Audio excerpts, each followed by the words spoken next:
Morning to all. I am M.Muthuselvi, Assistant Professor, Department of Commerce with Computer Application.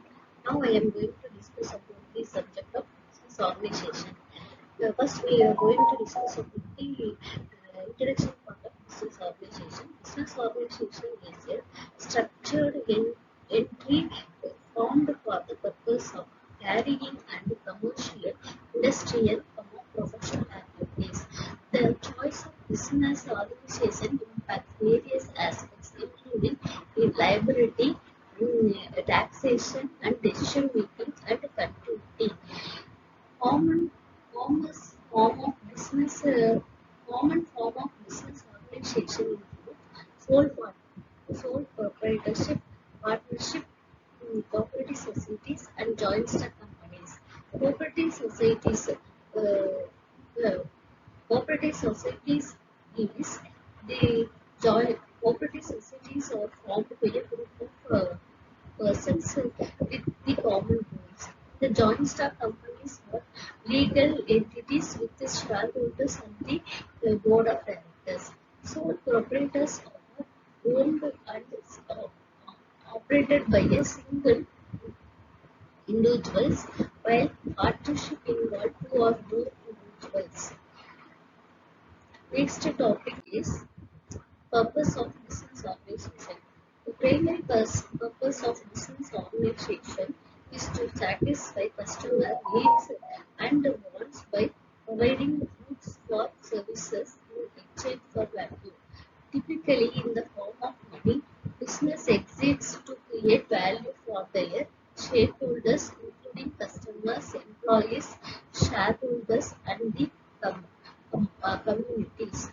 Profit generation Profit generation is often a central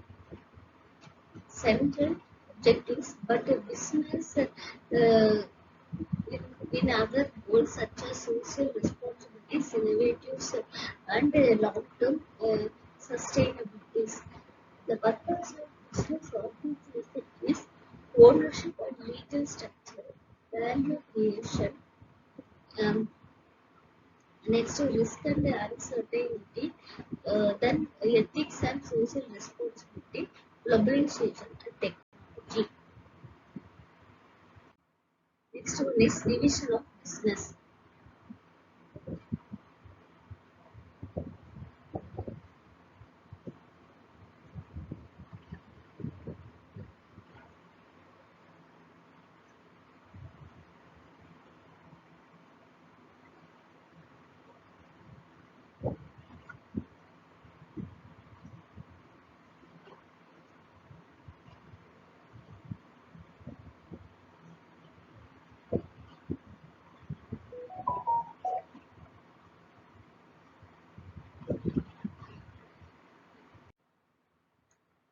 Good morning to all. I am M.Muthuselvi, Assistant Professor, Department of Commerce and Computer Application. Now I am going to discuss about the topic of types of trade. Trade, a fundamental component of business, takes various forms such as serving specific purpose in the exchange of goods and services. Two primary types of trade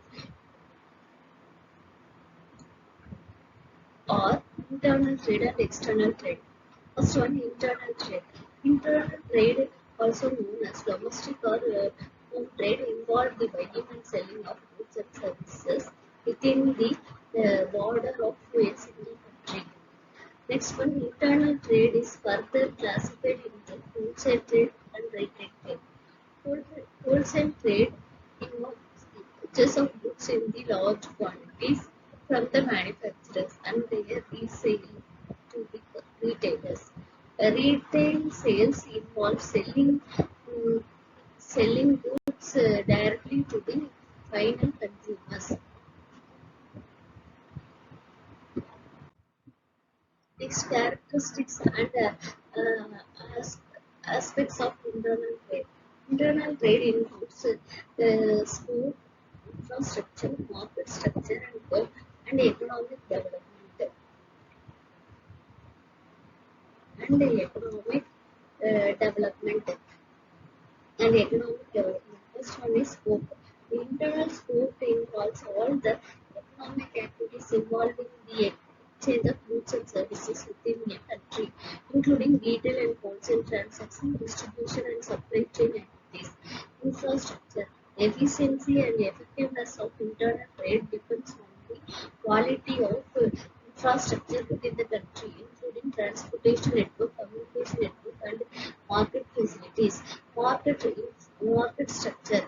Internal trade can involve various market structures, including competitive markets, the monopolistic competitions, oligopoly, and monopoly, depending upon the nature of goods and services traded and the number of market participants.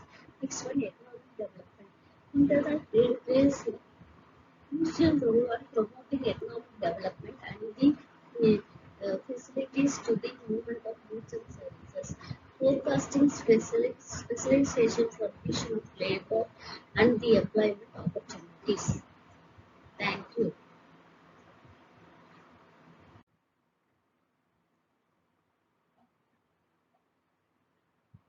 Next topic is types of internal trade, wholesale trade. The wholesale trade involves the bulk purchase and resale of goods to retailers, other wholesalers, or institutional buyers such as business and government agencies. Retail trade. Retail trade retail trade involves the sale of goods directly to consumers for personal or household consumption. It emphasizes various types of retail outlets, including uh, break and including the e-commerce platforms, supermarkets, departments, stores, and specialty shops.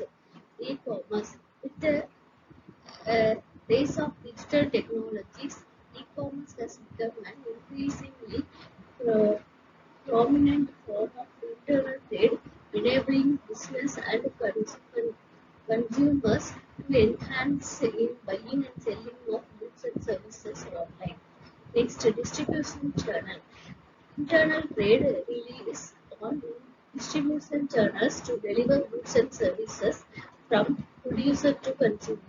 These channels may include wholesalers, producers, agents, retailers, and logistic providers who facilitate the movement and sale of products within the domestic market.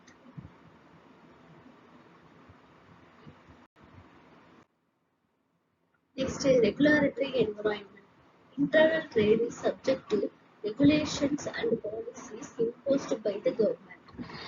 All the nations and regions, local levels, these religions may include licensing requirements, taxation policies, consumer protection laws, and trade practices, regulations designed to ensure fair competitions and consumer welfare. Economic impacts.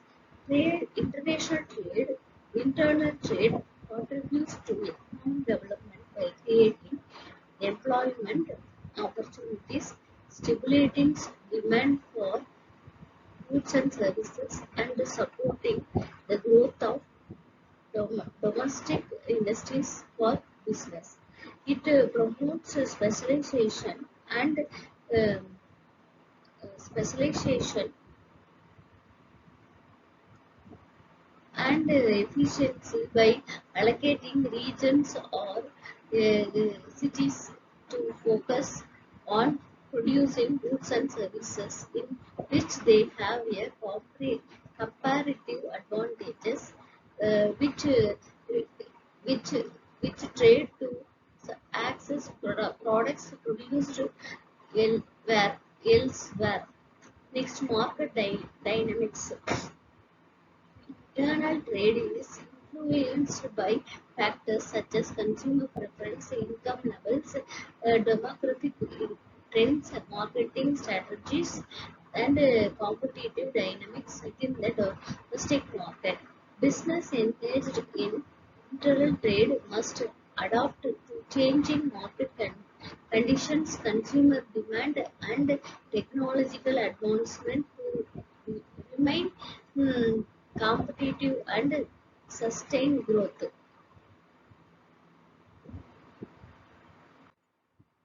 Next, external trade. The definition of external trade. External trade or international trade extend beyond the national boundaries and involves the exchange of goods and services between the countries.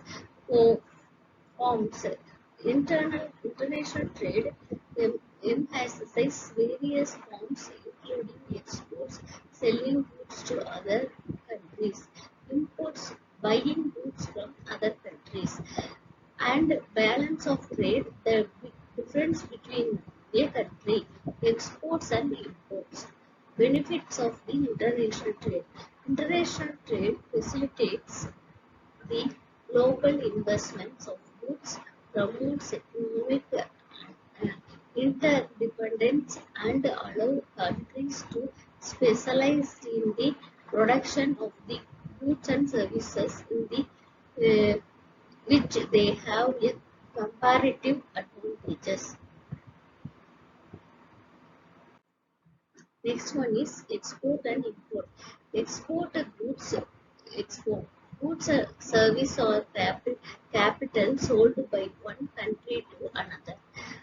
Exporting allows countries to generate revenue, access new markets, and leverages their comparative advantages. Imports, goods, services, or capital purchased by one country from another. Importing enables countries to obtain goods and services that may not be available domestically or may be chaptered to appear from foreign markets. Next, trade balances. The differences between a country and imports is known as its trade balances. Trade surplus occurs when a country exports more than its imports, resulting in a positive balances. A trade reflex occurs when a country imports more than its exports, leading to a negative balances. Thank you. Good morning to all. Now I am going to discuss about the topic of trade agreement. Trade agreements uh, are the negotiable between the countries to facilitate and regulate trade relations. They can include provisions relating to tariff, quotas, customs, procedures, intellectual property rights, investment rules, and disputes regulations mechanisms. For example of trade agreement include bilateral agreement between two countries, regional arguments like European Union and the multilateral agreements under organizations such as the World Trade Organization, that is WTO. Then traffics and trade barriers. Traffics are taxes imposed on input imported goods which increase their prices and can protect domestic industries from foreign competitions. Next topic is objectives of business. The objectives of business in The objectives of business includes the fundamental goals and the purposes that drive commercial activities. These objectives provide a roadmap for the organizations, guiding their actions and strategies. Several key objectives characterize the multi-phased nature of business goals. First one is profit maximization. Second one is wealth creation. First, profit maximization. First we discuss about the definition of profit maximization. Earning a profit is a primary objective of business.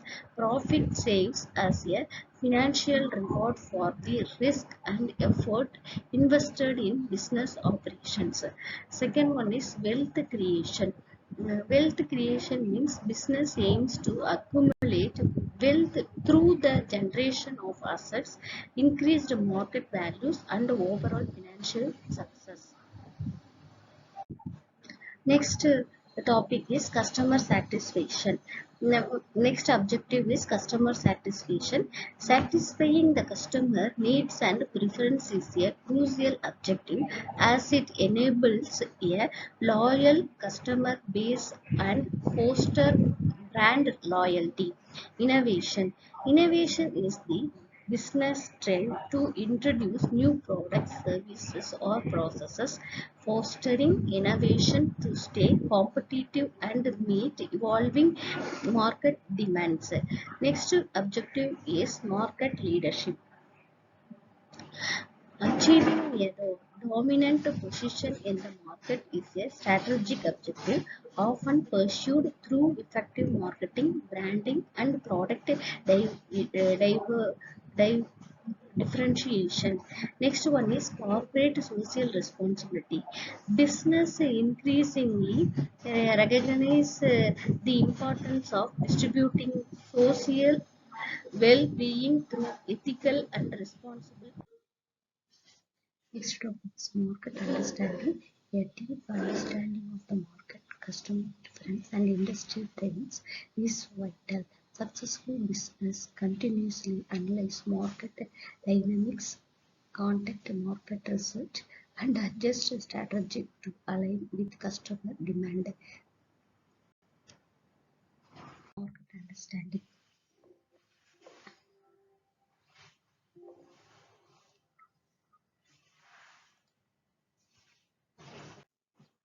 Next, ownership and size of the business.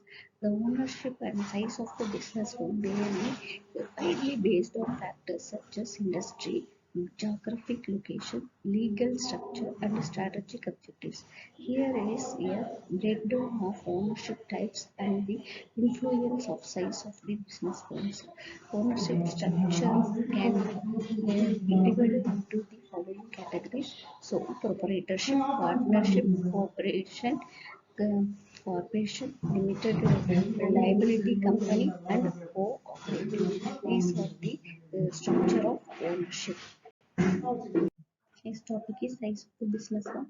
Micro enterprises typically defined as having the fewer than 10 employees than uh, often including sole proprietorship and very small business. Micro enterprises refers to a small scale business venture typically operated by an individual or a small group of entrepreneurs that requires minimal capital investment and has a relatively low barriers to entry. Small business. Small businesses are enterprises characterized by their relatively small size in terms of revenue, assets, workforce, and market shares. Then medium-sized enterprises, generally defined as having between 50 to 250 employees, they have more complex operations and serve large markets.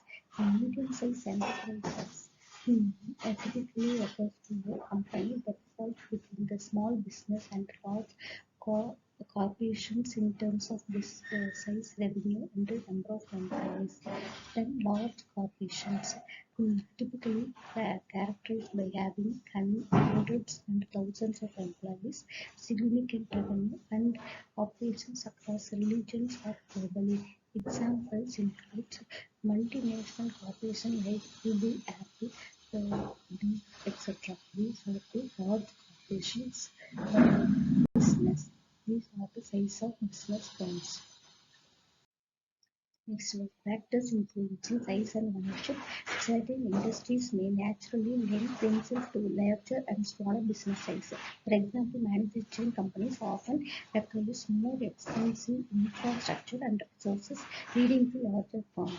Second one, market demand. The size of the market and demand for a product or services can influence the size of the firms. High demand industries may see rapid growth and large companies. Next, capital requirement. Some industries require significant initial investment in infrastructure technology or research and development, which may favor larger firms and corporations. Then regulatory environment.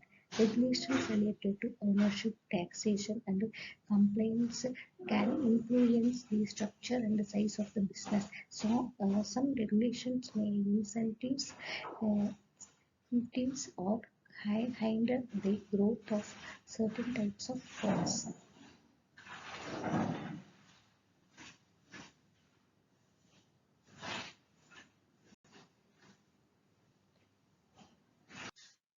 Next one is sole proprietorship.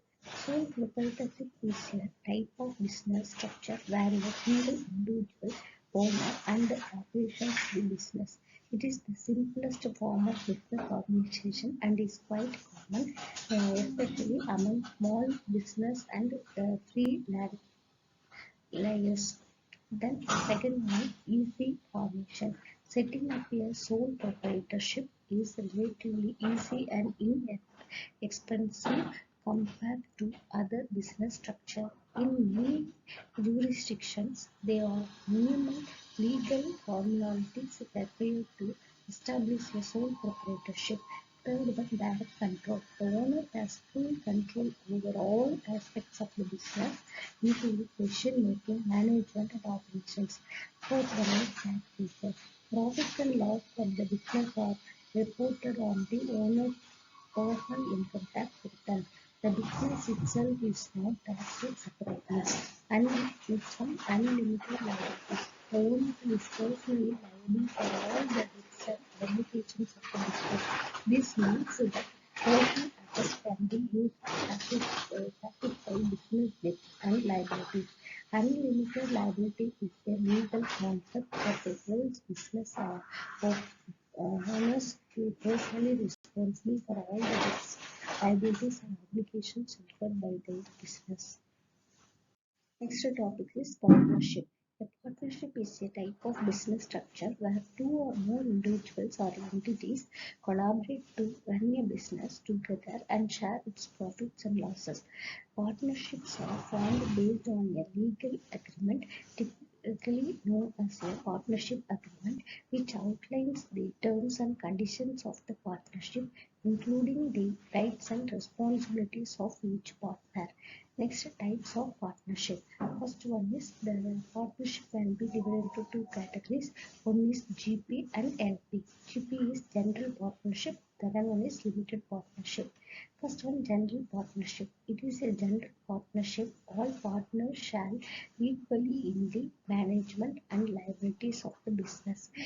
Each partner is personally liable for the debts and obligations of the partnership. Second one, limited partnership (LP). A limited partnership consists of both general partners and limited partners. General partners have management authorities and unlimited liability, while limited partners have limited liability and typically do not participate in the management of the business.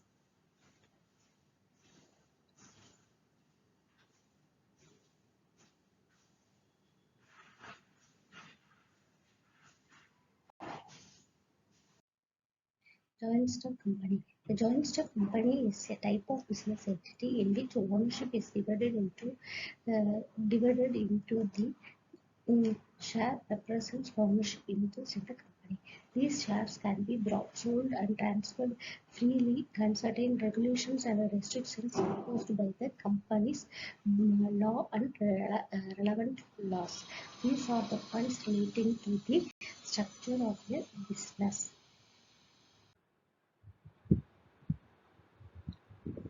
Morning to all. Now, next topic is ideal form of organization. In summary, while both cooperative societies and joint stock companies are form of business organizations, they differ in their ownership structure, purpose, profit distribution, and legal framework. Cooperative societies focus on saving, serving the needs of their members, while joint stock companies aims to generate profits for their shareholders. The ideal form of organization can vary depending on the context, industry, goals, and culture of an entity. However, some principles tend to hold across different types of organization. Next, clear vision and mission. An ideal organization should have a clear understanding of its purpose, values, and long-term objectives. This clarity helps align efforts and resources towards common goals. Next, effective leadership, then transparent communication, a flexible structure, empowered teams. First one is effective leadership. Strong leadership is essential for guiding the organization, making strategic decisions, and impressing terms to achieve their best. Leadership should be visionary, empathic, and capable of fostering fostering a positive organizational culture. Transparent communication. Open and transparent communication channels promote trust, collaboration, and knowledge sharing within the organization. Employees should feel empowered to voice their opinions, ideas, and concerns. Next, flexible structure. In today's dynamic environment, organizations need to be adaptable to change. A flexible organizational structure allows for agility and quick response to market shift, technological advancement, and emerging opportunities. Next, empowered teams. Next one, customer centric focus. Mm, understanding and meeting the needs of customers should be at the core of the organization's or operations and strategic. By prioritizing customer satisfaction and delivering values, organizations can build a lasting relationship and drive growth. Next, embrace diversity and inclusion. Embracing diversity and fostering an inclusive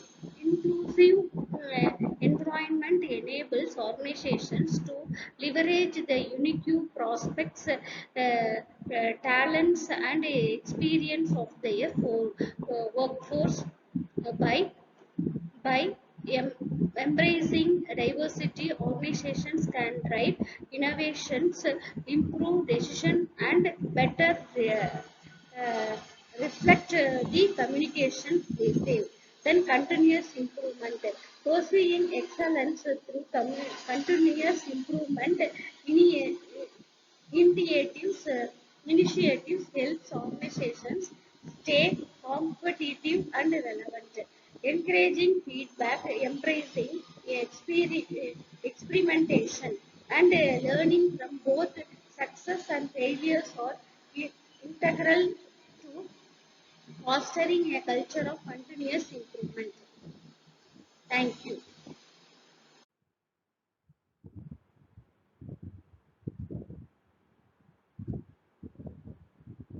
Ethical and responsible practices, uploading ethical standards and cooperative social responsibility is essential for building trust with stakeholders, maintaining reputation, and contributing positively to society and the environment. Then strategic alignment. All activities, process and initiatives within the organization should align with its overcasting goals and strategies. This ensures that efforts are focused and resources are allocated effectively to drive sustainable growth and success. Then choice of suitable forms. Online forms are digital documents that allow users to input and submit information via the internet. Online forms serves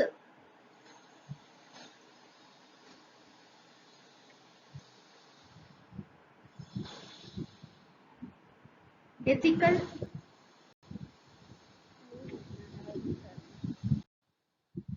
physical physical forms.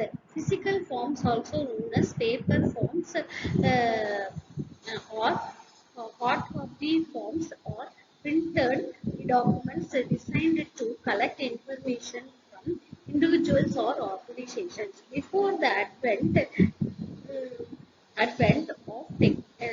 of digital technology, physical forms were the primary method for gathering data, processing transactions, and documenting various activities. Application form, often used for job applications, school admissions, permits, etc., where physical signature may be required. Legal forms, contracts, agreements, divorce, and other legal documents often need to be in physical forms for signatures and legal validity. Interactive PDF forms. These allow users to fill out fields electronically and can be saved and submitted digitally. Dynamic web forms. Forms that adjust based on user input, providing a customized experience, capturing relevant information effectively. Next, features merits and demerits. Merits and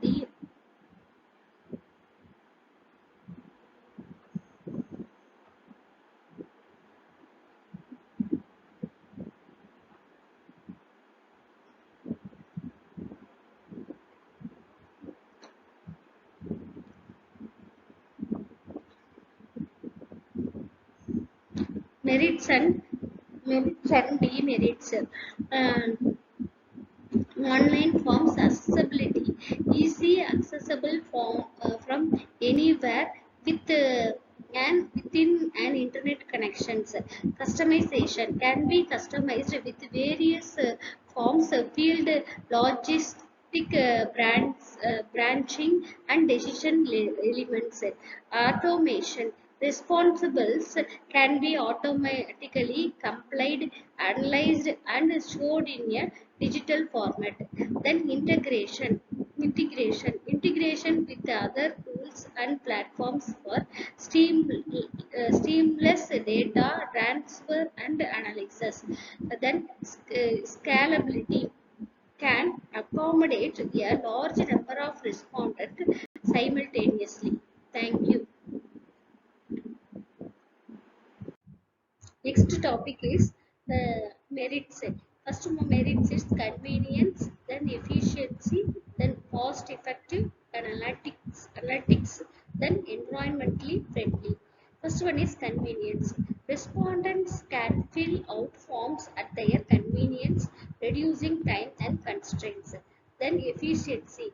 Respondents are collected and proceed automatically, saving time and effort. Then third one is cost effective, often cheaper than printing and distributing physical forms. Next one, analytics. Online forms can provide real-time analytics and insights into respondent behavior. Next, environmentally friendly, reduces paper usage and environmental impact. Next topic is demerits of the business. Accessibility concern, then security risk, then dependence on technology, then response bias, then limited personalization. First demerit is accessibility concern. Some users may face accessibility issues, particularly those with limited internet access or technological skills. Then security risk. Online forms may be valuable to data breaches and hacking attempts if not properly secured. Then third one, dependence on technology. Technical issues or server downtime may disrupt forms accessibility and data collections. Then response bias. Online forms may attract a specific dynamics, demographics, potentially leading to response basis. Then limited personalization. Uh, Despite customization opinions, online forms may lack the personal touch of physical forms. Next topic is physical forms. First one is tangibility, flexibility, legal validity, accessibility, privacy, uh, universal access, personal touch, then no technical issues, then immediate availability, then easy escape of verification. Easy of verifications. First, for physical form is intangibility. Physical forms provides a tangible medium for collecting information. Then flexibility can accommodate various formats, including paper, cards, and documents. Then legal validity. Physical signatures on forms may hold legal validity in certain context. Then accessibility, suitable for users without internet access or technical proficiency. Then privacy, reduced risk of data breaches compared to online forms. Then universal access can be accessed and filled out by anyone, regardless of internet availability. Then personal touch. Physical forms may feel more personal and trustworthy to some respondent. Then no technical issues, no dependency on internet connectivity or digital infrastructure. Then immediate availability. Forms are readily available without the need for digital device or software. Then easy of verification. Signature and handwritten responses can be easily verified for authenticity.